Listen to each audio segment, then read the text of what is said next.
Assalamu alaikum, hurmatly musulmon bir tuğanlar. Men Şaylabek Үркүнбаев, farmatsevtik ilimining kandidatı.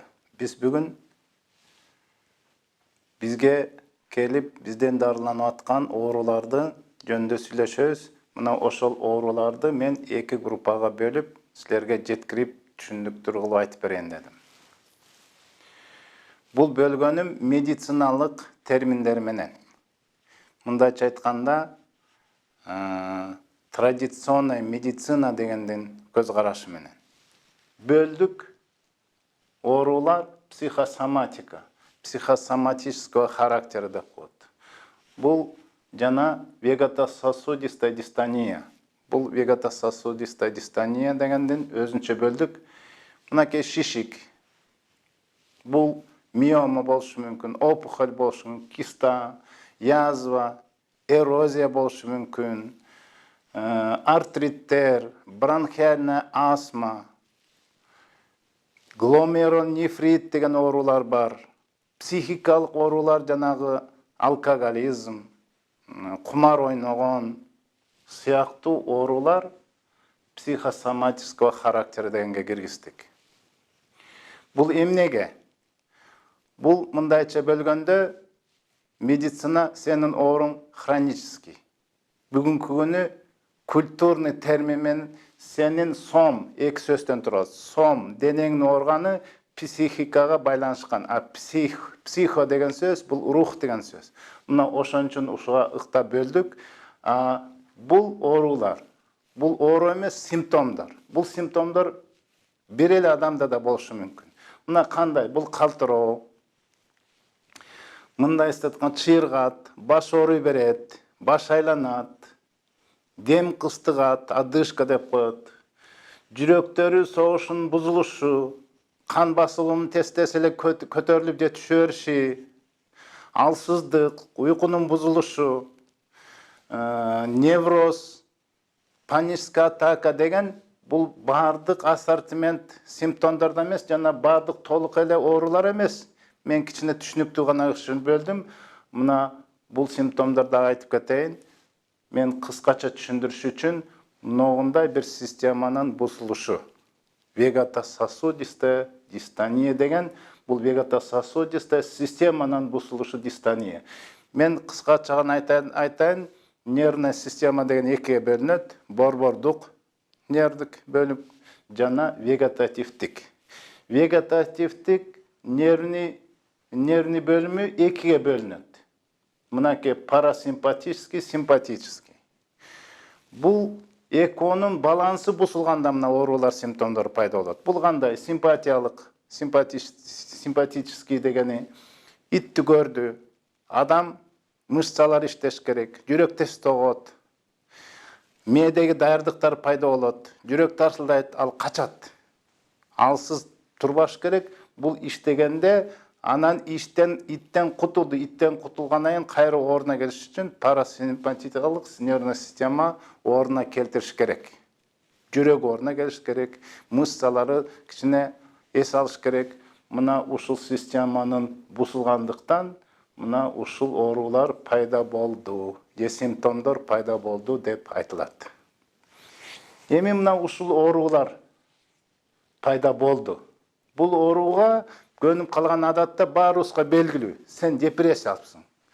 Сен стресс алыпсың. Мына ушул эң негизги эки нерсе бул ооруларга алып келип аткан стресс, депрессия болуп атканы белгилүү. Эми бул эки ушундай депрессия жана көнүп калган стресс дегенге эмне алып келип атат? Мына ошону караштырайлы. Бул алып келүүдө медицинанын бөлгөнүн факторлор, генетикалык, же болбосо дагы тукум куюу деген факторлорду алып келип атат. Же болбосо кандайдыр бир вирус же бактерия, мындайча айтканда инфекциялык. Жана психоэмоциалдык деп аталабыз, бул сезимталдык, эмоция деп коет, сезгиштик, мындайча айтканда чувство. Ал кандай? Таарыныч. Талаш тартышып кетти эле, эмне үчүн ал сөздү айтты мага? Эмне үчүн начальник башка бирөөнүн көзүнчө мени критикалап койду? Чоочу, иттен чоочуп кетти, же жыланды көрүп калды, же тумчугуп кетти, чөгүп кете жаздады. Көрө албастык дагы докторлор алып келип атат. Көрө албастык дагы чоң көп ооруларга алып келет дейт. Анда бар, менде жок. Ал жетип алды, мен жетпей калдым. Ал күйөөгө тийип алды, мен тийбей калдым. Мына ушул сыяктуу сезимталдык, эмоция деп коет, ачуулануу билебиз, коркуу, ашыкча кооптонуу, ашыкча сүйүнүү. Адам каты сүйүнүп кетсе дагы ооруп калганын биз мисалдардан билебиз. Муну келтиргеним себебим эми биз дарылоо ыкмасында мына ушуларга таасир кылып кантип дарылайт экен медицина. Ошону караштырып көрүп, ичине силерге биздин методко дагы түшүнүктүү болуш үчүн мына ушуларды айтып кетишибиз керек. Медицина жана айтып аткандар эмнеге таасир кылып кантип дарылап атат? Ошо психосоматиканын ВСД дарылоодун ыкмалары кандай? Эң биринчи албетте таасирлениш керек эле генетикалык тукум. Ал жакка таасир жок. Ал жактан алсыз.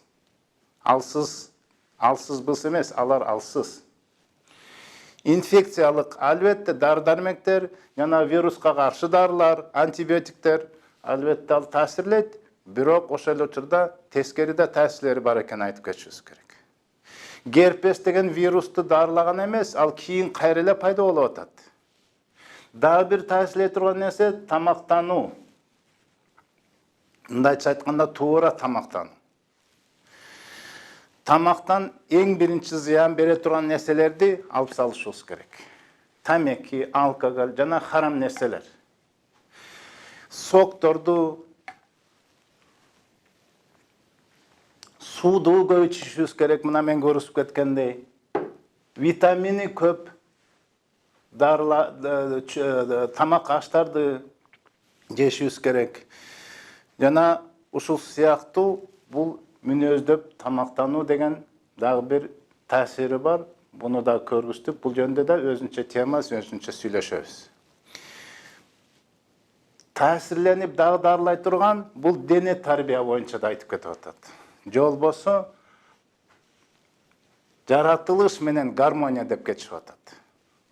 Биз айтып кетишибиз керек, бүгүн докторлор, профессор медицина глобалдык деп. Каерде көп эл, чоң шаардагы адамдар ушул психикалык ооруларга көп учурарын далилдеп 80%дан ашыгы ушу чоң шаарда жашагандар экен. Алар албетте жаратылыштан гармониясын үзүп койгон үчүн болуп аткан. Мына бул себептерди да айтып кетиш керек. Биз буга дагы айтабыз. Мен кичине белгилеп кетүүчү нерсе бул мынакей медитация техникасы. Мындайча айтканда, бул жерде психиатрлар, психологдордун иштеши. Бул кандайдыр бир нерсе менен, белгилүү нерсен эмес, бул ар бир адамдын өзүнүн ыкмасы. Мындайча айтканда, человеческий фактор. Мына ушул жерден ушу человеческий фактор болгондуктан, мына өз ара булардын арасында да карама-каршылыктар көп. Борис Карбасарский деген главный психиатр Россия болгон. Ошонун бир лекциясын угуп отурсак ал айтып атат. Невроз деген пайдалуу дейт.